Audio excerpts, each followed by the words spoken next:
Hello ಏನ್ಲಾ ನಂದು ನೋಡ್ದ ನನ್ನ ಮಗನೇ ಅದ್ ಯಾವತ್ ಗದೆ ತಗೋ ತೋರಿಸ್ತೋ ಗದ್ದೆಲಿರೋ ನೀರೆಲ್ಲ ಸೀದೋಗೈತೆ ಕುಡಿಯೋಕ್ಕೂ ನೀರಿಲ್ಲ. ಮೂರಿಗೆ ನೀರ್ ತೆರೆದ್ ಬಿಡ್ಬೇಕು ಅಂತ ಪೆಟಿಷನ್ ಕೊಟ್ಟಿದ್ದೀರಿ. ಹೌದು ಮೇಡಮ್, ನೀರಿಲ್ದರೆ ಎಲ್ಲ ಹಂಗಂಗೆ ಎಣ್ಣೆ ಕುಡ್ದು ಗೊಟ್ಟುಕಂತವ್ರೆ ಮೇಡಮ್. ಆದ್ರೆ ಮೈಸೂರು ಡಿಸ್ಟಿಕ್ ಅಲ್ಲಿ ನೀರಿಗ್ ಪ್ರಾಬ್ಲಮ್ ಅಂತ ಹೇಳಿದ್ರೆ ಯಾರು ನಂಬೋದಿಲ್ಲ. ನಂಗೆ ಗೊತ್ತಿತ್ತು ನೀವ್ ಹಿಂಗ್ ಹೇಳ್ತೀರಾ ಅಂತ, ಅದಕ್ಕೆ ಸಾಕ್ಷಿ ಸಮಾಯ್ತಾನೆ ಬಂದಿದ್ದೀನಿ.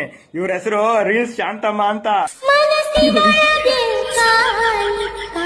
ಮನಸ್ಸಿನೊಳಗೆ ಖಾಲಿ ಅಲ್ಲ, ಮನೆ ಒಳಗಿರೋ ನೀರು ಖಾಲಿಯಾಗಿ ಅವ್ರ ಗಂಡ ಹಂಗೆ ಕುಡ್ದು ರಪಕ್ ಅಂತ ಹೋಗ್ಬಿಟ್ಟ. ಇನ್ನ ಇವನು ನೀರ್ ಹಾಕಳ್ದಂಗ್ ಎಣ್ಣೆ ಕುಡ್ದು ಕುಡ್ದು ಬರೀ ಮೂಳೆ ಮಾತ್ರ ಉಳ್ಕೊಂಡೈತೆ. ಅದಕ್ಕೆ ಮಾಂಸ ತಗೊಳಕ್ ಬಂದವನೆ. 2 kg ಮಾಂಸ. ಎಣ್ಣೆ ಕುಡ್ದು ಬಿಟ್ಟಿದ್ದೆ 2 ಕ್ವಾರ್ಟರ್.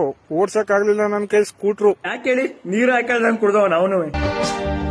ಇವ್ರ ನನ್ಗೆ ಇವ್ರ ಸವಾಸನೆ ಬೇಡ ಅಂತ ಬಿಯರ್ ಕುಡಿತವ್ರೆ. ಯಾಕೆ ಹೇಳಿ, ಬಿಯರ್ಗಾದ್ರೆ ನೀರ್ ಹಾಕೊಳ್ಳೋದೇ ಬೇಡವಲ್ಲ.